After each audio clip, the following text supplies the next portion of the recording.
Hi, I'm here to discuss Magpies by J.D. Stone. That's me. If you haven't watched it or listened to it, rather, you can. I apologize that it froze in like 17 minutes in.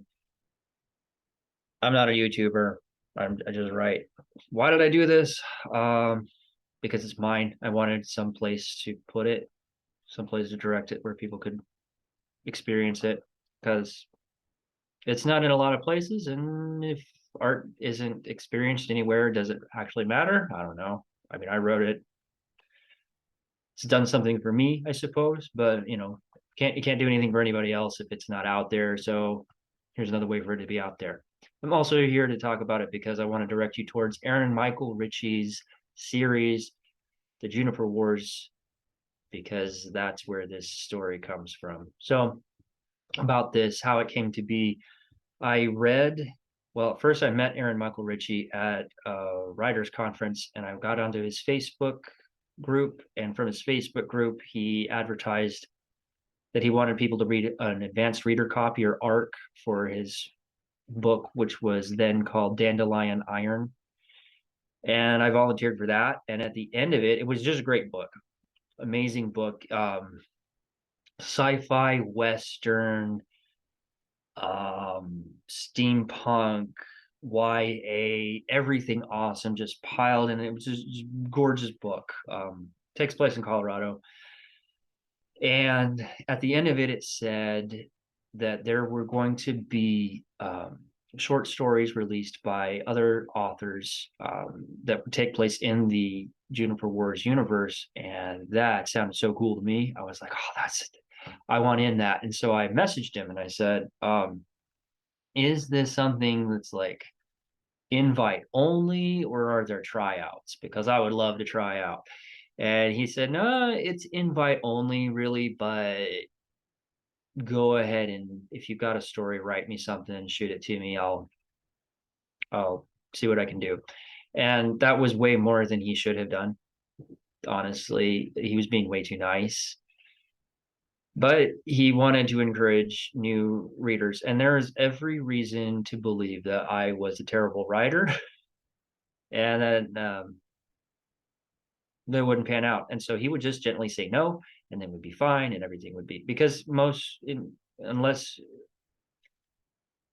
you're connected to the industry, you might not know, but most books, most stories, most authors get rejected.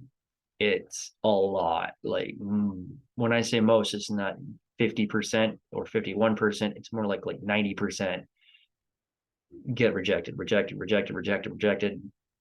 So I was just looking for rejection. I'd actually never submitted before, so never been rejected. And so I was like, oh, just get started on this business and start getting rejected. Yeah. So when he gave me the green light, I said, oh, wow, there's a lot. He created a really dense universe with a lot of stuff that you could do. And I said, I would like to do something with the veterans, maybe. And because I'm a veteran, and he said, I actually already have one of those stories. I don't have a salvage story, but you can do what you want. Write the story that's in your heart. It's like the story that's in my heart is the one that's most likely to get published. So if you don't have a salvage story, that's what I'm going to do. So that's what I did. Um, so I had was starting out with, okay, I have a salvage story in this universe, but then everything else is open ended, right? What do you do? What's the plot? Who are the characters? I don't know. So I decided to give myself a few more parameters. And said, okay, if it's a salvage story, I'll go ahead and go with the lore of his thing, the very beginning of the knockout, instead of after the dust has settled, because I thought, well, that was the time period that was probably the most exciting, where things were less regulated, where, everything's just really wild and everybody's feeling out their way. So I chose that. I chose to use West Texas instead of Colorado because his takes place in Colorado because he knows Colorado. He's from Colorado Springs, I believe. But I have roots in West Texas, if you can't tell by the accents that I was using in there. So I said, yeah, I'll use West Texas. Um, And then I said, well, what else? Um, well, his is YA with a female protagonist, female teenage protagonist. And so I said, sure, I'll use a female teenage protagonist. And all of a sudden you have um, there's ideas that can come from there because, okay, what is a teenage girl doing in the salvage area? That's not something that there would not be very many of them. So there's got to be a reason why she's out there. And then, you know, well, she wouldn't be unaccompanied. So what kind of an adult drags a teenager out into the middle of West Texas where power has been knocked out in a steam engine to dismantle houses and cotton gins and wells and all the other stuff that's out there to sell for salvage? That seems weird. So there's a story there. So that's where everything came out. And so I wrote it. I joined a critique group to help give me some pressure. They said, okay, yeah, you present in a month. So I said, oh wow, give myself a deadline. I needed that. And I'm still part of that critique group. I did meet the deadline. Um, and wrote it in a month. And then I shipped it off to Aaron Michael Ritchie. And then I didn't hear anything back.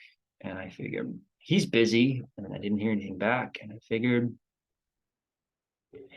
he probably like maybe looked at it, decided no, and then just forgot to send me a rejection email. That's cool. That's fine. I liked it, but I was like, it's fine. Um, and I'm well aware that not everything is everybody's cup of tea. You know, you take, say, Pride and Prejudice, for example, is well beloved. You can find a lot of people that hate it. You can look at Stranger in a Strange Land by Robert A. Heinlein, and a lot of people love it and a few people hate it. So those are good stories. And then you get something that's, from an untried author. Who knows if it's even good? Good is subjective, and not every story is for everybody. And so I was like, well, maybe it just wasn't for him.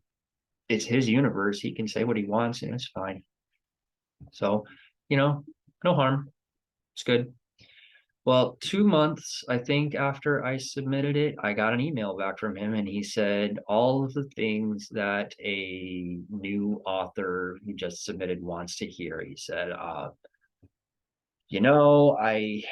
saw it in my inbox and I knew that I had to look at it. And so I was just going to read a paragraph or two. And then he didn't say in so many words, but I picked up.